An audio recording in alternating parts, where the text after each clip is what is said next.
Hello everyone, welcome. My name is Phoenix and this is the Consumer's Guide to Video Games. Stray 2022 Blue 12 Studios. Stray is a platformer puzzle game where the player takes control of a cat. This cat tumbles down into the sewers and, after encountering various hazards, eventually stumbles onto an apartment. Meeting a talking computer, the cat helps transfer its consciousness into a small robot named B12. The cat and the robot venture forth and enter an underground city. From there, the cat and the robot set forth to free this city from its corporate overlords once and for all. So I heard a lot of buzz surrounding the kitty game, so I decided to give it a shot. That, and it was free with my PlayStation Plus Premium subscription. So I had no excuse not to check it out.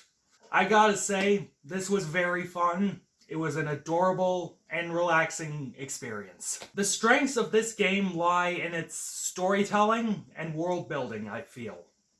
At its core, the story is very simple, and it's one I've seen before, but the way it is told and the way it is presented is expertly done. Told with very little dialogue, most of the dialogue is just text. The heart and soul of the story is the kitty and B12 exploring this world and finding B12's lost memories. A discovery which is made through interacting with the environment. We learn of a world that was plague-ridden and eventually taken over by a vulture-like corporation called Nico.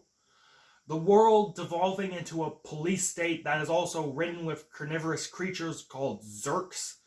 B12, who was once a human scientist, watched as his life and world around him crumbled, and he ended up all alone. Eventually, though, B12 meets the best friend, in his words, he could have ever had. It's along the lines of what he said, I don't fucking know. A cat. This cat simply helped him along for no other discernible reason.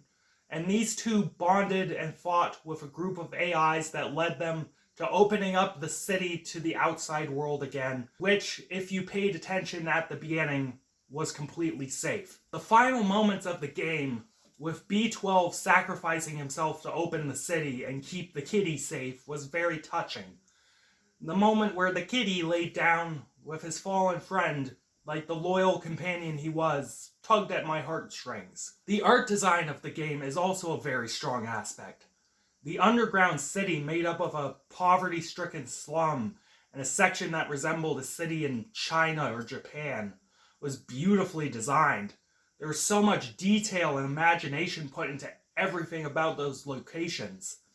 The characters as well were very vibrant and sleekly designed. The robots that all looked like hunks of junk taped together were really cool.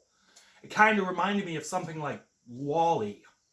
While it certainly feels like it was made with base engine parts, it goes to show that game engines are merely tools. The score, though, behind the world building is my favorite part of the game. A trance-inducing and mesmerizing affair. The skittering and ambient IDM beats are beautiful to listen to while exploring the world and figuring out puzzles. The score turns almost industrial as the most tense and nail-biting chase scenes occur. The synth passages become darker and throb harder with a more intense backbeat to them. One Piece made excellent use of polyrhythmic passages and the such, and it was incredibly interesting to listen to. The gameplay is generally enjoyable, but it isn't exactly earth-shattering. The kitty controls smoothly, and jumping around feels really nice. Despite the game being super short, there's still plenty to do. There are lots of secrets in the game, and I can see myself 100%ing this thing. However, I hate the certain level of hand-holding that is in this game, as it prevents it from being truly great. The platforming is legit baby shit, and doesn't allow for failure at all. It forces you to make only the logical and possible jumps, and only near the end did it provide any sort of challenge. The puzzles are also dirt fucking easy, and while I did get confused at points, it was merely because I am bad at puzzles in games, and obvious solutions elude me at points. I will concede that it at least didn't outright tell you the solution to the puzzle. And like the platforming, there was some challenge near the end, but all the puzzles were rudimentary, collect the thing, press the button, talk to everyone sort of shit. If the game were a little harder, I would probably be in love with this game. But overall, Stray's a fun experience.